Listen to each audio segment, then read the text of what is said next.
tentar explicar um pouquinho de como funciona o modelo de perdão cristão, especialmente católico, dominante no Brasil, para o modelo de perdão judaico. O modelo de perdão judaico tem de dois tipos. Os pecados cometidos contra Deus, você pede perdão a Deus. Os pecados cometidos contra o irmão, contra o próximo, a ele. Mas tem dias específicos, como os senhores e as senhoras sabem bem melhor do que eu. Na tradição católica, os pecados são perdoados incessantemente, através do padre, independente do seu tamanho, e não precisam do perdão do irmão.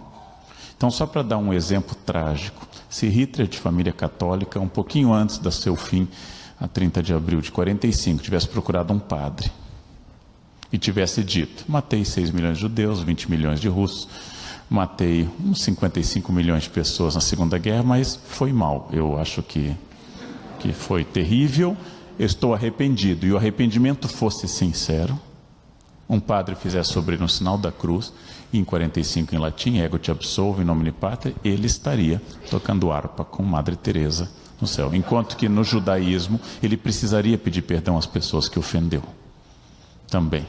Então, isso é uma diferença. O perdão católico é dado incessantemente, 70 vezes 7, que na tradição cabalística tem um significado específico, 490, segundo uma ordem do Novo Testamento. O que significa isso?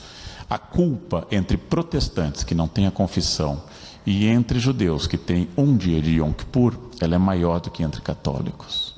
Porque entre católicos eu posso pedir incessantemente perdão a Deus e Ele concede esse perdão incessantemente. Desde que exista aquela condição, que é um dos 7 pedidos do Pai Nosso, uma techuvá, um princípio judaico de volta, de retorno teológico à graça. Então, qual é a diferença? A culpa no judaísmo é um pouco mais complexa, porque há um perdão específico, mas há a noção de povo eleito. E a noção de povo eleito, ela é estranha ao catolicismo, porque já católico em grego quer dizer universal. O que significa isso na prática cultural, pegando Weber e pegando Viana Moog? Uma pessoa no Brasil acha que será perdoada incessantemente, basta o arrependimento. Então, quando eu digo, eu roubei, mas foi mal, eu não preciso atechuvar a volta, eu não preciso reparar o dano que eu fiz. Eu não preciso reparar o dano que eu fiz, basta o arrependimento. A nossa cultura é permissiva. Meu analista, Contado Caligares, no seu primeiro livro, diz que falta no Brasil o que o francês chama de goût de l'effort, o gosto do esforço. Ou seja, a criança é colocada no piano no Brasil, de classe média, ela toca uns meses, quando chega no anon, ela desiste. Depois ela é colocada no balé, quando o pé dói, ela sai. E assim, ao longo de uma vida, uma criança de classe média passou por todas as experiências de formação humana, sem nunca ter se tornado violonista, violinista, pianista ou bailarino. Falta o goût de l'effort. Falta essa questão da insistência no método, na ordem, naquela questão tão presente entre imigrantes, de que a criança é uma espécie de chantilly, batendo cresce. Quer dizer, ela precisa colocar. Faltam aquelas frases autoritárias da cultura dos meus avós, em que minha mãe dizia algo e eu dizia, mas por quê? Ela disse, qual parte do não você não entendeu? Ou então meu pai, um pouco mais direto como jurista, né? Eu sou contra, pai, para ser contra e ter voto nessa casa, para ter CPF ativo. Então, não tendo CPF ativo, tendo uma situação que meu pai gentilmente chamava de parasitária, você não tem direito ao voto. Como na época não havia trauma infantil, não tinha trauma infantil, a gente achava isso natural, porque o Estado batia, eles batiam. Então, o que eu acho que é a diferença é a noção de que eu posso incessantemente ser reintegrado à ordem. Só para dar um exemplo fora do universo católico, um adventista, que seria um cristão no limite entre o Antigo e o Novo Testamento, já que guarda o sábado, segue uma linha kasher, um adventista, uma vez detectado que ele é adúltero, ele é expulso da comunidade mediante um anátema, mediante uma excomunhão, e ele não pode mais voltar, nunca mais. A comunidade não tem perdão. Um católico pode voltar sempre, desde que se arrependa. E a Igreja Católica, que está na marca da nossa produção, estabeleceu o código mais duro moral de todas as religiões. Lembre que o código católico para casamento é mais duro que o islâmico, já que não permite divórcio, não permite aborto nem no caso de estupro, não permite nada, praticamente nada. Enquanto que o judaísmo aceita o divórcio, segundo o livro de um grande rabino norte-americano, os anjos choram, mas às vezes é necessário. Ou seja, o divórcio existe, mas ele é aceito. Na Igreja Católica ele nunca existe, não há divórcio na Igreja Católica. É para sempre mesmo. Ainda que se possa declarar nulo o sacramento. Mas o que significa isso? O padre tem um código duríssimo, mas na prática ele não é exercido. Se o padre dissesse ao dar a comunhão: aproxime-se quem não tiver vendido pílula anticoncepcional, pecado mortal na Igreja Católica. Quem não tiver receitado pílula anticoncepcional, quem duvidar da virgindade de Maria, pecado mortal de qualquer dogma, quem duvidar do nascimento miraculoso de Jesus, quem duvidar da infalibilidade do Papa, quem tiver desejado a mulher do próximo, porque diz o Evangelho que quem pensou na mulher do próximo já cometeu adultério, o que elimina praticamente a humanidade. Então, tudo isso é verdade, só que se o padre dissesse isso, ninguém tomaria comunhão, nem ele. Ninguém tomaria comunhão. Então, esse é o código duríssimo, mas ao dificultar o caminho da graça, eu facilito o pedágio da salvação. Ou seja, me torno um instrumento que faz com que eu volte à igreja e peça perdão. Tal como no Brasil, bem lembrado aqui antes, o político envolvido em processo de corrupção, como Collor, se candidata novamente e ganha, e volta porque ele repensou isso, né? Não existe a ideia do nunca mais, a ideia associada a Shoah, né? Nunca mais, não existe, ganha e volta permanentemente. Então, isso é um pouquinho mais complexo de entender, como funciona a nossa prática cultural, informada pelo catolicismo, religião de Estado até 1889, até a separação de 1890 e a Constituição de 1891, de tal forma que eu possa viver dentro de novo do código da interpretação. Exemplo, Sexta-feira Santa, dia mais doloroso para a tradição católica, cristã em geral, dia da morte. Jesus, 14 de Nissan, Sexta-feira Santa, o que acontece? Os católicos têm que demonstrar sofrimento comendo bacalhau, lagosta e camarão. E não podem comer carne vermelha, ou fígado, ou carne moída, está afastado, mas podem comer camarão. E é difícil explicar a uma criança que é um dia de dor, é um dia de sofrimento, e por isso nós vamos comer bacalhau. É difícil isso, porque marca essa passagem que é totalmente distinta de outra percepção, e acima de tudo da negociação que o católico faz na nossa tradição. Acabei de escrever um livro sobre santos, que será lançado na livraria Cultura, do Pedro, que a negociação que o santo possibilita. Eu posso colocar Santo Antônio de ponta cabeça, eu posso retirar o menino Jesus dele, que ele entra em desespero, eu posso afogá-lo, congelá-lo no freezer. Se imaginem pegar uma menorá, por exemplo, e castigá-la enquanto não me atende, né? Imaginem essa negociação e o sentimento trágico que isso acompanha. Se eu conseguir tal coisa, eu vou ir de joelhos a tal lugar. Que pai exigiria do filho sacrifício de sangue? Que pai exigiria esse sacrifício de sangue?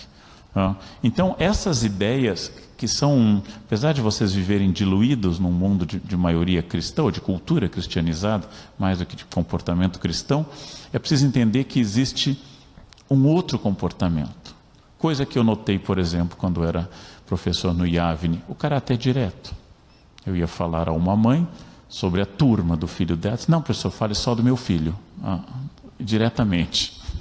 O caráter direto, o caráter objetivo, sem uma quer dizer, esse é o meu interesse. E curiosamente, com um sentimento de comunidade muito mais forte do que em outras escolas, com um sentimento de coletivo muito mais forte do que outras escolas. Ora, qual é a diferença? Se eu pertenço a um povo eleito, eu estou consagrado para sempre.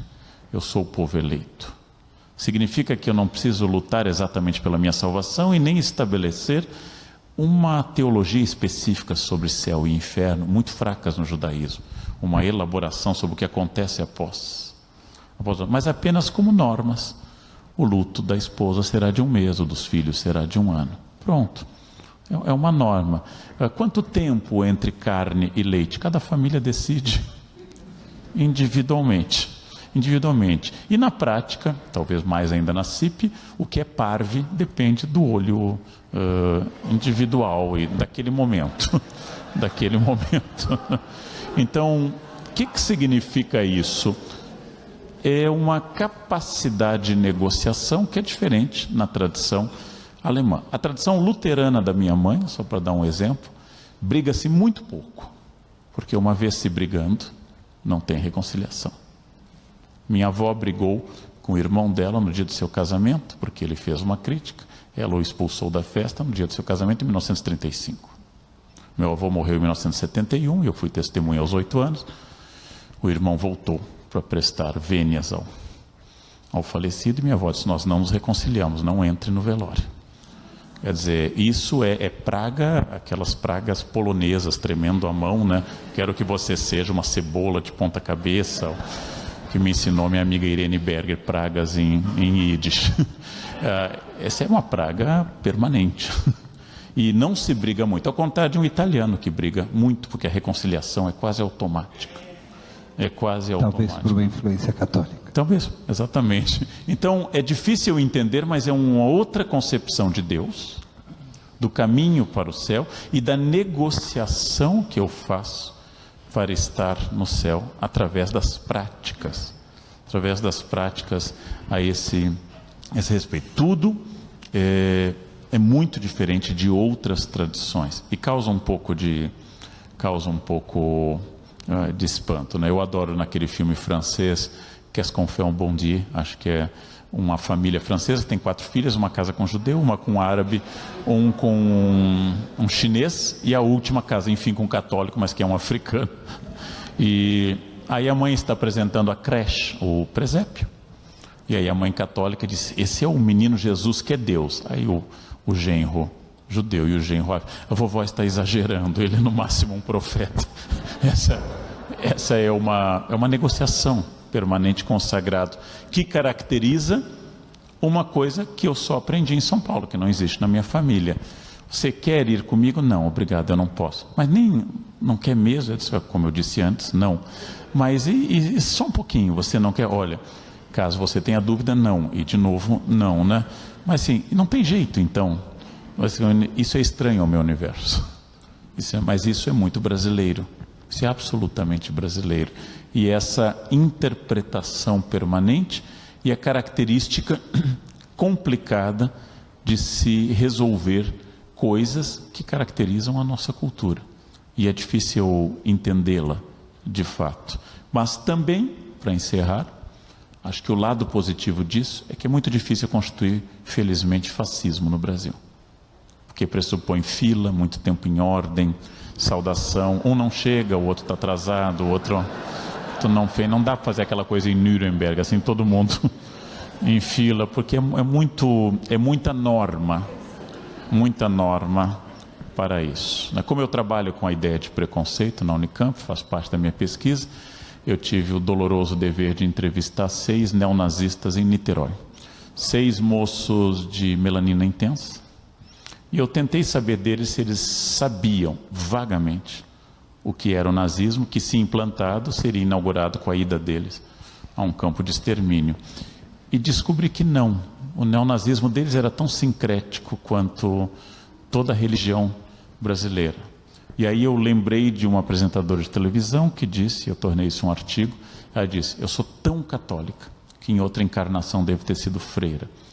E eu pensei, o catolicismo considera a reencarnação heresia. O Papa Pio IX declarou reencarnação. Ela é tão católica, não tem a menor noção do que seja o princípio da reencarnação, da metempsicose, comum a muitas religiões, menos ao catolicismo.